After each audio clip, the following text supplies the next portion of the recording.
put the recording on our website. That way, if somebody couldn't attend and wanted to listen to what you had to say, they could. Perfect. Okay. Awesome. Well, yeah, again, thanks for having me here or allowing me to join. Very excited to actually open up Care Patrol in the Kentuckiana market. We actually opened the company back in October, and our primary mission is to find safer living options for seniors. And so we do that through a couple options: in-home care, assisted living, independent living, personal care, and memory care, as well as we can help with skilled care if they need. Um, my wife and I both took a lot of time to kind of evaluate where we were going, what we were going to do, and really landed on joining the Care Patrol Nation, being that they have 150 owners just like myself across the country. I am CSA certified, that is a certified senior advisor. Really identifies that I have the knowledge to assist with the aging process. We joined Care Patrol with the other owners across the country. We really wanted to help people in our community, but we knew with today's society and how kids and generations move around that it's a lot more than it's beyond our community. A lot of kids are not staying at home. They're spread out throughout the country nowadays, and mom or dad is still here in Louisville or Southern Indiana area. And so we knew that we had to have some support. So Care Patrol kind of matched that up for us, where we can reach out to other agents across the country. If we have someone that needs to move from Akron, Ohio down to Louisville, actually currently I'm working with a lady that's looking to move from Florida back up to Sellersburg, Indiana. Very strange, but it does happen. And so we kind of knew that going into it. And so that's part of why we joined Care Patrol, to have that additional support. Anybody have any questions before I hop into the presentation here about what we do, why we do it? Wanda, you look like you're thinking. Well, if you could tell me your name and at some point I'd like your contact information as well. Sure. Laura probably has that, but that would be great. And let me put that in the chat box.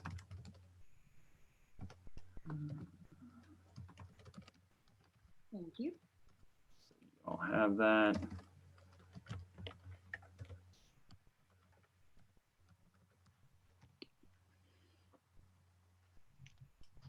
And without further ado, I will hop into the presentation here. And today what I want to talk a little bit about is caregiver burnout. This is a topic that's very challenging to often talk about, just because many people go through this and don't really understand they're going through it until after the fact. I just was on a tour this morning with a lady, she's 88, was taking care of her husband who had Alzheimer's. And she said, I didn't know he even had anything wrong with him for the longest time. And even after he was diagnosed with it, she said, I still didn't know how to help him. And I felt like at times I was failing. And so as I was talking to her, I thought this is a great presentation and one that is well worth sharing, to as many folks and across our community as we can, just to let them know that, hey, there is support and we know what you're going through. So let me see if I can share my screen.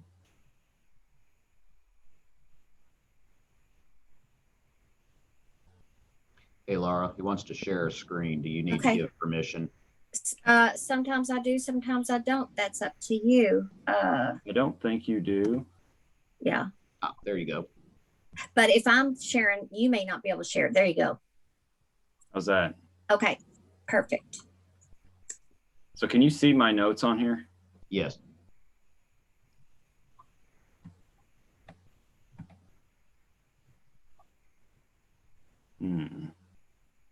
Are you in slideshow presentation mode?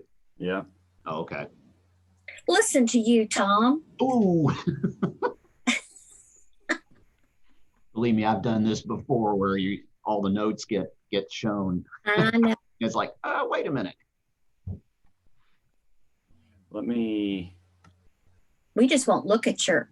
Yeah. Yeah. No. We'll just look to the left of the screen. Yeah.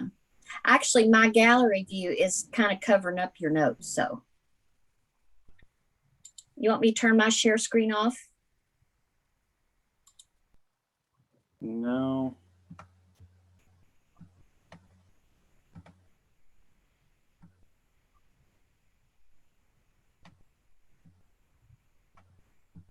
I've got two screens and I don't know if that's part of the problem.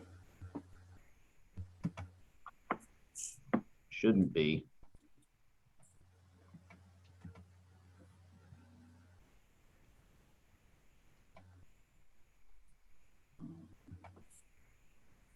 Let's try this. I share.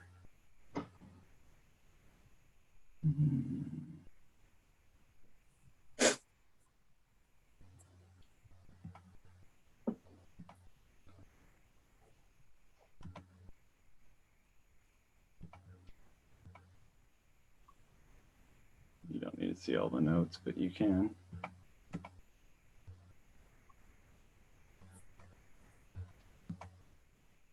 How's that? There you go. Perfect. That looks like a perfect presentation screen. Good, good. Well, now that you can't see my notes, I'll read from them. No, I'm just kidding. No, again, thank you guys for joining. Again, my name's Todd Lampkin with Care Patrol. And today what I want to go over, as I alluded to earlier, is caregiver burnout, how we can prevent it. And at the end, there will be opportunity for questions that you all can pose to me. So wanted to share a couple fun facts here from the National Alliance of Caregiving and AARP. There were about 43.5 million adults who are unpaid caregivers. This is a staggering stat to me, to think about the number of individuals who are out there caring for an elderly, whether it's parent, aunt, uncle, friend, relative, someone in their lives typically. And 40% of them felt stressed. 20% of them cause financial problems. And so that's one of the biggest areas that we see across the country, is that most of these individuals are taking care of someone unpaid. And the reality is there are ways that you can get paid as being a caregiver. There are just certain steps that we need to take, and we can help families with that. Feeling physically strained. A lot of these caregivers are emotionally burnt out. They don't realize it at the time, but they reach a point where they're not comfortable taking care of, mom or dad, and really don't feel they don't care as much as they did, maybe 2 or 3 years ago. And so it becomes a big problem. And a lot of times, like I said, they just don't see that, and others may. And so it's a very difficult situation. 85% of them cared for relatives, and 50% of those actually cared for a parent. So I'm not one to sit and talk and during presentations. I like it to be a little bit interactive, and given that we have a small group here, I think we can certainly do that. What do you think some of the signs are of a person who's experiencing caregiver burnout? Nancy, maybe I'll start with you. Okay, unmuted. I know from personal experience, a change in the caregiver's personality, as opposed like being somebody like me that's normally sweet, get a little snippy and agitated easily. That was something that I felt, and I noticed in our family, that started to have very short fuses when it came to dealing with things. I agree with that. Yeah, that seems to be, I would think, the very first sign that you would start seeing. Perhaps neglecting themselves, Mm-hmm. Physically, mentally. Perfect. Yep. Yeah, I would also say from personal experience, like Nancy, some people would probably experience some depression.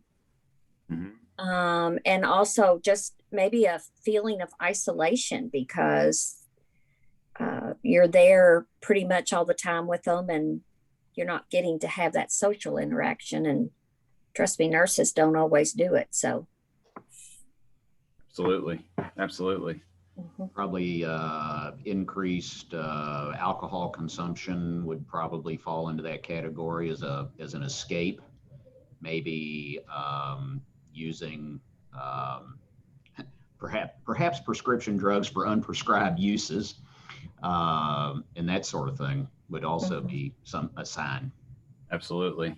Absolutely. Well, yeah. And Wanda, I don't mean to leave you out if you had anything to add. No, go ahead. I think Yeah. So you guys touched on a lot of those, and kudos to you for that. Anxiety, depression, irritability, feeling tired, run down, difficulty sleeping. A lot of people think I'm so tired, but yet when they lay their head on the pillow, they just can't fall asleep because they're constantly thinking about it. right. And overreacting, as Nancy alluded to, overreacting to minor nuisances, things that you wouldn't normally do. And then, a big one is isolation. They may start pulling back from friends, families, events, different things that they would normally do prior to taking care of a loved one. So some of the challenges that many people have is that they're confused, when they have the role of being a caregiver. It can be difficult for a person to separate their role as a caregiver from their role as a spouse, loved one, child, friend, etc. And a lack of control, many caregivers become frustrated by the lack of money, resources, skills to effectively plan, manage, and organize their loved one's care, because they're unsure of the resources that are available. They also set unrealistic expectations. Many caregivers expect their involvement will improve the health of the patient. In some instances it can, but in many instances it's unrealistic for the patient suffering with a progressive disease, such as Parkinson's or Alzheimer's.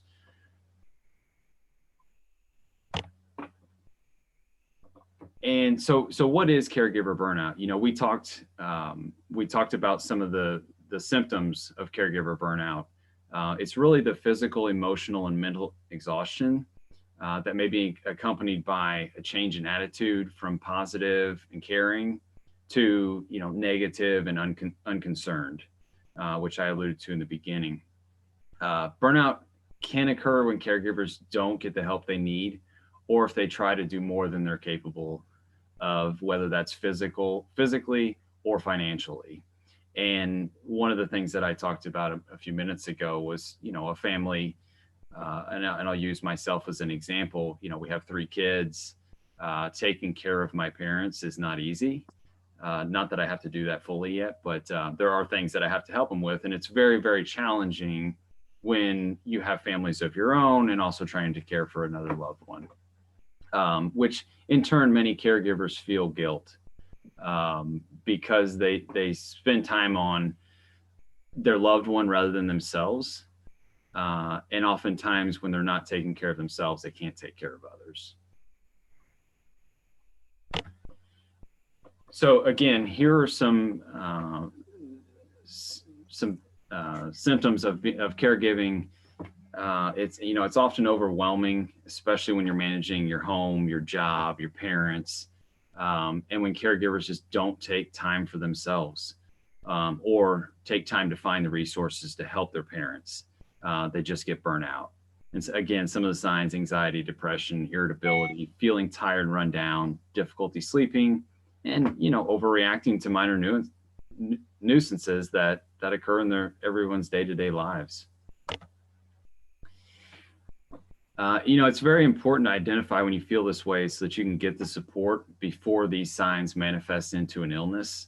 Physical signs you're reaching the point include body aches, fatigue, frequent headaches, changes in appetite, a weakened immune system.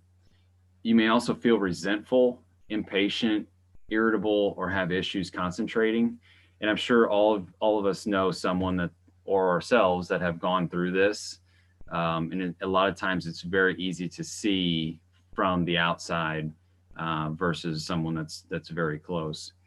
Are you neglecting your responsibilities, or have you started to drink smoke, or eat more than you normally would. Caregivers are often so busy caring for others that they tend to neglect their own emotional, physical, and spiritual health. And again, these tie back to our habits are changing when we're actually a caregiver. And sometimes they're small and take a long time to notice, and other times they may be drastic. Everyone's just a little bit different. So how can we create a plan for this? You know, it's important to accept that we don't need to do everything. We know caregivers have a big heart. That's why they want to help. It's very important for them to ask others for help and realize their limitations and let them focus on more important things to take care of their loved one. You know, there's ways to prevent caregiver burnout, such as, you know, get support, be honest with yourself, talk to other caregivers. So you may have friends or family that are dealing with the same issues. Consult with them, take regular breaks. You know, there may be times where you can't always go over to their house. You can't always, you know, go over there at 6 o'clock because, you know, your kids have a ball game. Just, you know, make sure that you take time for your life and your kids and your families. Attend other social activities. This is a big one. We see this a lot in our senior population, social isolation. And it also happens with younger folks as well. So attend those activities that you normally would. Don't not do them because you're afraid or feel guilty for not caring for that loved one. Pay attention to your feelings and needs. You know, take care of your health. Again, this is a big one. If you can't take care of yourself, you can't take care of others. Eat a healthy diet. Again, eating is a big aspect of life. Everyone needs to eat. They need health, nutrition. Exercise. You know, somebody may not be big on exercising, but it's good to go out and just take a walk. And then we talked about sleep. Sleep is important as well. Maintain your sleep schedules. So stick to that routine. There may be times, you know, I remember with my grandfather getting calls at 1, 2, 3 a.m. and my dad's hopping out of bed to go over and help him. You know, try and maintain your sleep schedules as much as possible. And then, you know, there's always options to help. Consider respite care. There are places around town, adult daycares, social activities that you can take a loved one to. And so those are very important to keep in mind. And at Care Patrol, obviously, we can help facilitate some of those transitions there or those activities.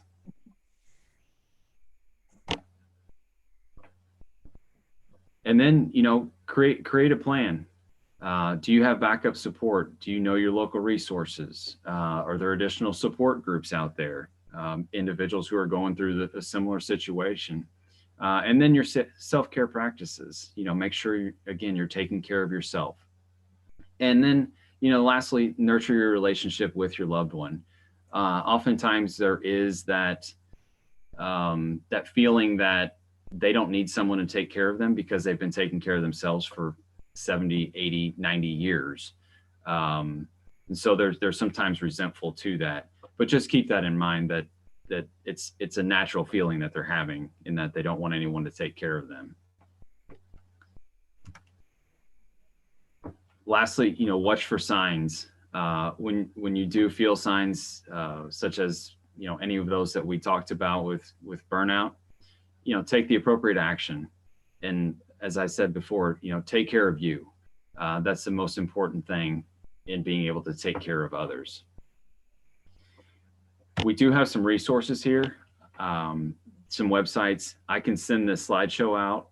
Laura, I think you may have a copy of it, but I can resend this out to you so you can forward to the group. A couple websites here just to browse around. There's a lot of information in there. I won't go into much detail on it. And lastly, what are some of the additional resources out there? In-home care, you know, assisted living communities, respite, adult daycare, support groups.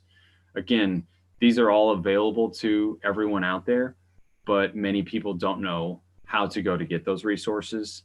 And Care Patrol, we're here to help and support those families dealing with this. Any questions from anyone? I want to keep this short and brief. I know there may be a few questions that some of you have. So feel free to fire away. And Well, I have a question just because I don't know what it is or what it means. What is respite? respite is a short-term stay. So typically less than 2 weeks. Okay. So you may come in and say, hey, we're taking a family trip and we're going down to Florida for a week, and mom or dad just can't stay here and we can't take them along. A lot of communities will do respite stays where you can let them stay there for a week. Okay. Anything longer than 2 weeks, they're typically going to want a full-time residency. Sure. You mentioned So, there's certain I was ways- going to say, how long has Care Patrol been around? What's their history? Yeah, so Care Patrol as a company was started in 1993 by a social worker. So Chuck Bongiovanni is the founder, and he was a social worker for many, many years and saw this need that when people were coming through the hospitals, through the rehabs, they were just getting lists, and the lists weren't appropriate. Or not that the lists weren't appropriate. The lists didn't help a family in that crisis mode or that time of need. And so he was always taking a step further and saying, hey, I'll call these communities, I'll call these, rehab facilities, I'll help you get to that next step. And in doing so, he realized that there's an opportunity here to start a business. And so he started Care Patrol, and all of our services are free to the families. So we actually get paid by thousands of providers across the country, many of them here in Louisville. And that's how we make our revenue. And we never bill anything to the clients for any of our resources that we provide to them. So there's always things that we're able to connect them with that deal with seniors and aging. Whether it's from Medicare, whether it's from long-term care insurance, aid and attendance, or simply doing what we do best and taking folks on tours of communities. Okay. So he started franchising back in 2008, 2007, 2008, somewhere right around that time frame. And since then has grown it. Like I said, there's about 150 owners across the country right now. In our particular area that we cover is all of greater Louisville, and then southern parts of southern Indiana. Okay. Now we can go outside of that area, but geographically, I mean, you have to put an area on that. Otherwise, it just becomes too large. You can't serve those people very well. Right. So do I understand, like, if you place an individual in a living situation, that's where the fee comes from, is from that facility, not the client? Correct. So we've got agreements with all these, the communities that that's how we make our money. Okay. That's a great way to offer the service, because so many times people are worried, oh, how much is this going to cost me? Mm-hmm. And when you can lead with that and say, this isn't going to cost you anything, man, that's got to take a lot of pressure, I would think, off of that individual's shoulders, because that's one less thing they've got to worry about figuring out how to pay for. Exactly. And that's what we sit down with the family and we do a care discovery. So we understand where they're at financially, what their medical conditions are, and what part of town do they want to be in. And so once we're able to match all those up and provide that guidance to them, I mean, I can't tell you, the lady this morning that I took, I mean, she's 88 years old. She's actually looking for her sister-in-law, and she was just ecstatic. She's like, I had no idea anything like this was even out there. She's like, I've been trying to Google things, and I knew where she was going, but she said, I got a million different thoughts, and I always thought that I was going to have to end up in the nursing home. And to know that I don't have to end up in the nursing home is fantastic. So it's very, very rewarding as well. Being an owner and doing what we do. Right. So Todd, typically, how do people find you? It's really word of mouth referrals. Mhm. And then we do work through a couple channels that are more specific. So your rehab communities, hospitals, anyone being discharged that's maybe unsafe to go home. Those are some of our primary. We get referrals really from all over, financial advisors, elder law attorneys, estate planners. I mean, the list is honestly endless. Church groups doing short presentations like today. I mean, because most people have someone in their network that they know is going through this. And so it's just a matter of, hey, talk to Todd, or someone will reach out and say, hey, can you call, Susie and talk to her. And so we call and talk to the family. We'll go out and meet with them, figure out, get to know them a little better so that we can make the right recommendations, whether they want to stay at home forever or whether they are okay going to a community. And if so, then we take it to the next level of, okay, well, what interests and hobbies do you have? Because we want to make sure that we're matching them up with the appropriate levels of care. And then also, hey, what are your plans for the future? Let's say you live another 10, 15 years. What happens if you do have a diagnosis of Parkinson's? We know the progression there is dementia. What if we get you into a community that you can age in place? So there's a lot of questions that come up that we're able to help, solidify for the families and make sure that they feel comfortable that they're making the right decision. Do you have a website that contains this information?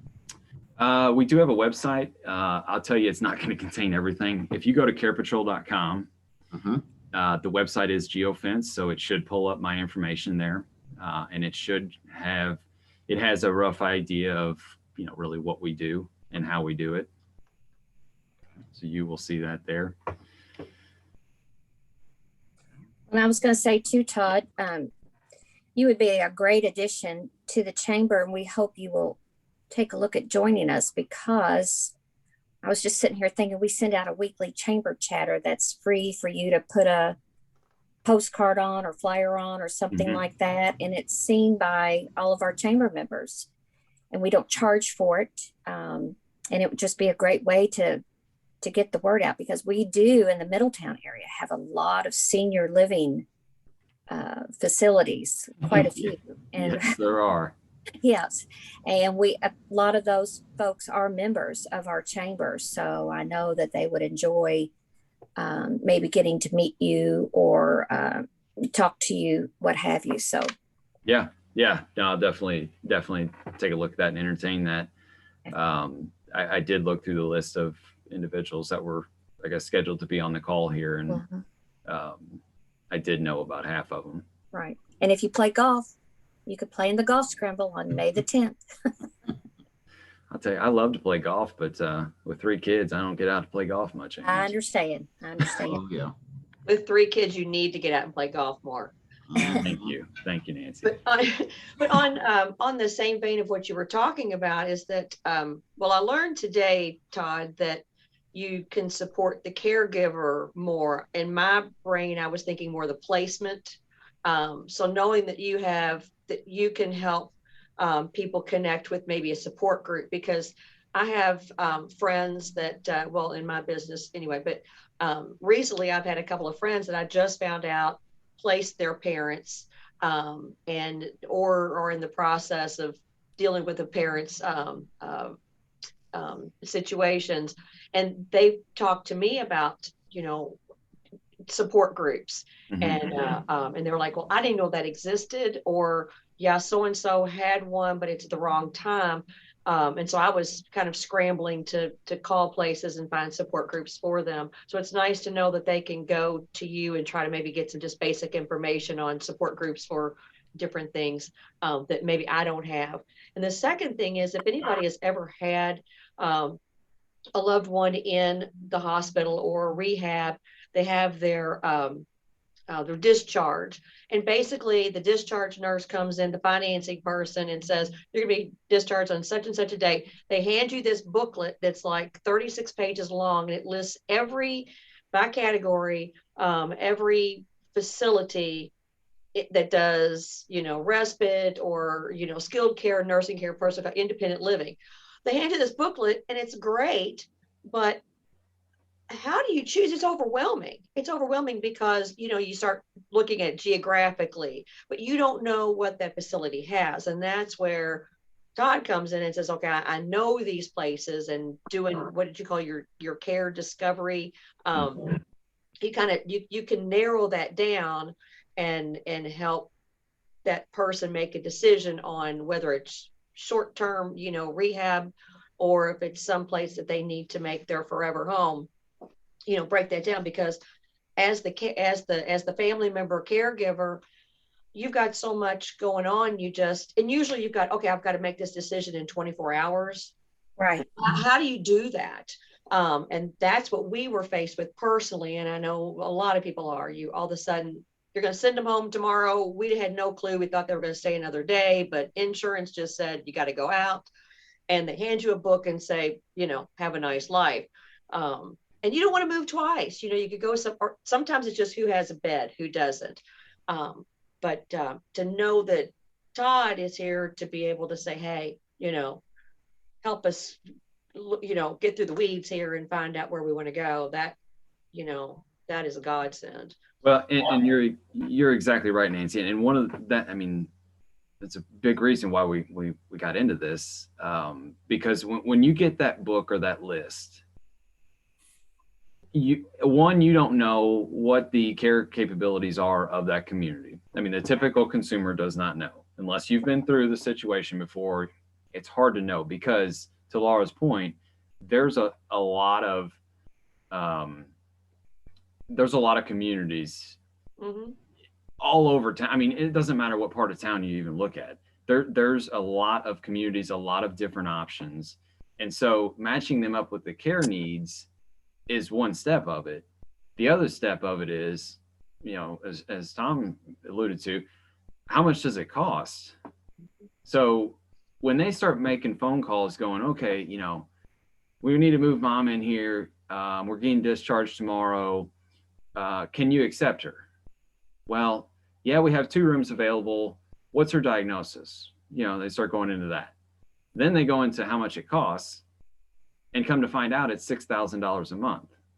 Well, mom only has income of $4,000, doesn't really want to tap into her savings. It's very important for her as an individual. She wants to pass along her inheritance to her kids, grandkids. Give an example of the lady that I'm working with now. She wants to pass on her inheritance to her grandkids to pay for their college. Great. Fortunately, in Indiana, we've got the Medicaid waiver program for assisted living, so she's able to do that very, very easily there. But understanding the family, their needs, their dynamics, we can make those recommendations pretty quick, versus them calling 15 different communities saying, okay, here's the situation. They do that 15 times. Imagine, how tiring that actually would be, and how much loss of productivity they would have on the work side. This is another avenue we're going down, is getting with employers on a website called Elder Benefit. Loss of productivity at work, irritability with their own family members. I mean, I saw this personally with my family. I mean, my dad was just a wreck for a little while until he figured out what they were going to do with my grandfather. But, being able to come in and provide, really an unbiased opinion of, hey, here are the facts, and, you guys can make a decision on what makes sense for you as a family. And, we didn't even mention the emotional part of it, the communication between family members and the emotional part of it between family members and the patient themselves. I mean, it's a big roller coaster. Yeah. Because, and I saw that too, which is again, another reason why I got into this and decided to hop all in. My grandfather had Parkinson's, and my dad was one of four, and two of them said, dad's fine. The other two said, dad needs to go somewhere. He cannot stay at home anymore. Yeah. And there was that constant battle. Now, they were very cordial about it. But at the end of the day, what it took was him being over at the neighbor's house at 1 a.m. sitting on their couch. Mm-hmm. That was the event that the other two finally came on board. And I look at that scenario, and I've drilled my parents about this. I'm like, what if I were to come in prior to that happening, even though you two were disagreeing, and we came in and just had a conversation about this? He's like, we would probably moved him 6 months prior. No question about it. Because we would have known all the facts, versus we were trying to muddle through it, figure out where he's going to go, how much it's going to cost. Granted, he had the money to pay for it, so money wasn't the issue. It was more so, where are we going to go where we don't have to move him multiple times? Because we could technically move him into independent living, and he probably would have been okay. But the point that he got to then was the trigger event. He had to go into memory care. Mm-hmm. Had to go into a locked unit. I mean, he was wandering too much. He was up at night, doing some of those things, and so they had to make that decision to put him into a memory care unit. Mm-hmm. Well, and at least and I'm sitting here thinking about, this is something I need to think about as I start to get a little bit older and have some plans in place in case something were drastic to happen to me. What would I want? Not to what somebody else would want, but what would I want as the individual? Right. And those are just it's very difficult to predict, because the vast majority of people never go into an assisted living community, nursing home. They're at home their entire lives. Mm-hmm. So it's very hard to plan for that. But I always advise individuals, hey, make sure you have your power of attorney, living will. If you don't, we'll help you get to the right resources to get those. Just to make sure, in the event, Laura, that something happens, you have family members or friends whomever can step in and say, this is, be your guardian, and this is what we, will do for you. Well, yeah. Reserving a place at an assisted living community. But I would at least want the choice of where I'd want somebody to put, sure. Have like my top two. Yeah, no, absolutely. Absolutely. And that's where our consultation with the family members, the guardian, we're going to know, like, hey, what'd you enjoy doing? Well, even if we couldn't talk to you, what are your hobbies, interests? So that we know, okay, this is a good one. Or if you have it laid out already, even better.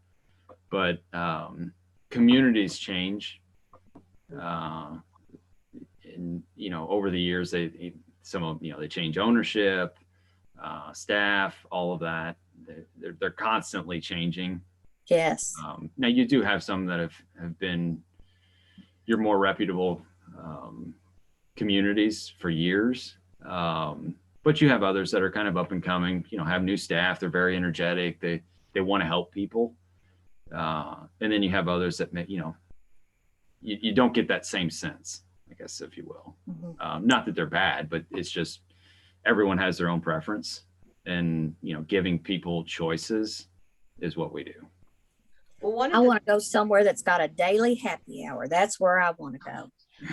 Well, Laura, almost all of the senior living developments, whether it's independent living or personal skilled memory, whatever, they all have events for promotional events for the public. They'll have happy hours, they'll have speakers, they'll have tours, that type of thing. Just to try to make the public aware and give you an opportunity to come in. As a matter of fact, even a lot of them, you can come in and have like lunch, like at Story Point there in Middletown. You can go in and have lunch at their bistro. So they try to do that to open it up. And so we as the consumer, to your point, there are so many choices now that 10 years ago, there were very few senior communities here. It was almost, non-existent for the most part. But now it's good to know, okay, this is what an independent living situation is like. This is what they offer generally. And then of course you've got your varying rates or degree of, quality, what they offer. But then, say, oh, or do I want to be in a progressive community? I don't know if that's the right word anymore, where you can start as like in a patio home, and then move to an apartment, and then move to personal care, skill care, or locked memory care, whatever. So, I mean, they do have promotional things for the community to get in and kind of say, okay, I kind of got a feel for how this industry works and what's available.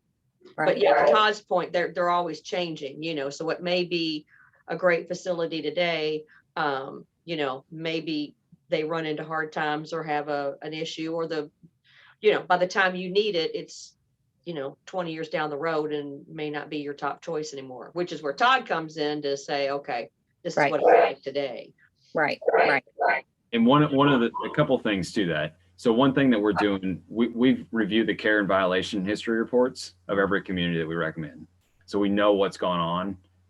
Typically, most of the marketing directors, they're very upfront and honest and say, hey, with COVID, for example, we have COVID or we don't have COVID in here. We've had COVID, we've had this many deaths. We've had COVID, we've had this many infected. They're pretty open and honest with that, and which they should be, because a lot of that data is viewable online. But we also take that a step further and actually tour with the families. So we take the families on tours, and we're their advocate. And this is where it's challenging, because a lot of times the marketing directors, they have a job, and their job is to fill that community. Whereas our job is to represent all the communities with an unbiased approach, and giving them the facts and the data, such as, hey, what do your meals look like here? Can we come in? Can I bring a family in to have a meal? Yeah, absolutely. Some families, that's very important. Other families are like, we don't really care about the food. We're more concerned about how much it costs. So it's really understanding them and matching them up appropriately. Any other questions for Todd? Well, let's just very quickly go through, introduce yourself to Todd and tell him what you do and what company you represent, so that he can get a better feel of who he's been talking to. Nancy, since you're at the top of my screen, you want to go first? I'm Nancy Grease. I'm a realtor with Presley Realty. I also am a seniors real estate specialist. So many of my clients are in that 50 and older population.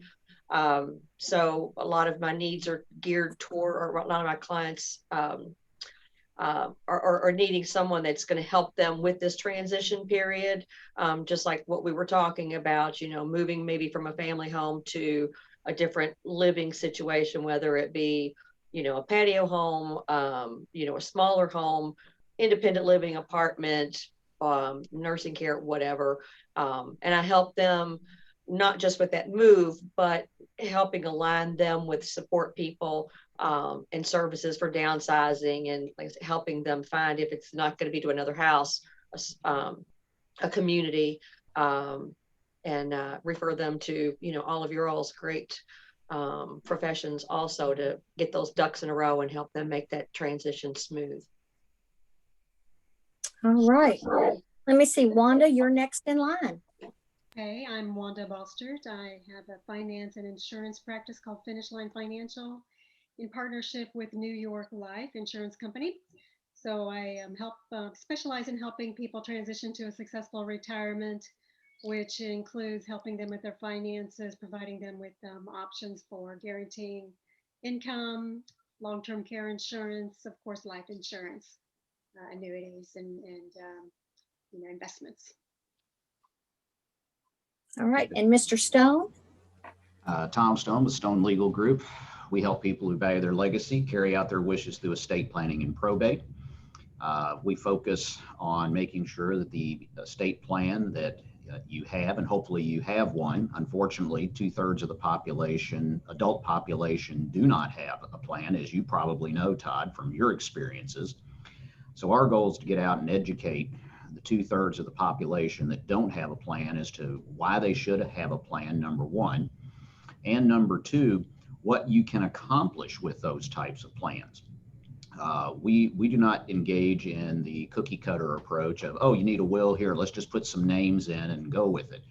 We take the time to sit down and do a fairly comprehensive question and answer series with them to find out, what's really important to you, what do you want to have covered, what sort of goals do you have with your estate plan, not just here and now, but in the future as well. And from that, we will craft an estate plan that meets all of those goals, including, and I was thinking about jumping in at one point, but didn't. We can go so far if requested and put together, and that, Laura, this will be interesting to you, a personal care plan that says, I would like to go to a place that has a happy hour every day, or I want to, be able to do these types of things once I advance down the road. So a number of times we're getting the children of parents that are coming in and realizing mom and dad are kind of, losing their ability to take care of their everyday affairs. And that includes where they live and how they're taken care of. So this today was a really good intersection for me of information that will be beneficial to me. Definitely. All right. Any other questions for Todd?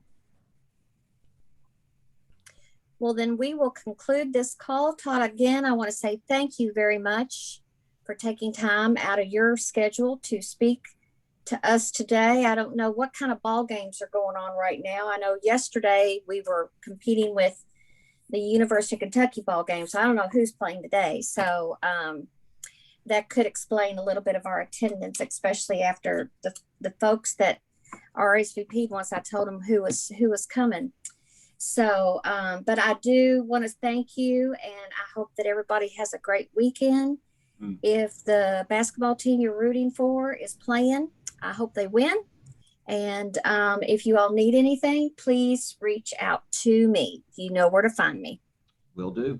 We'll Thank see you. see you back here for another meeting in April, right? April the 9th. April the 9th. Okay. All Thank right. you.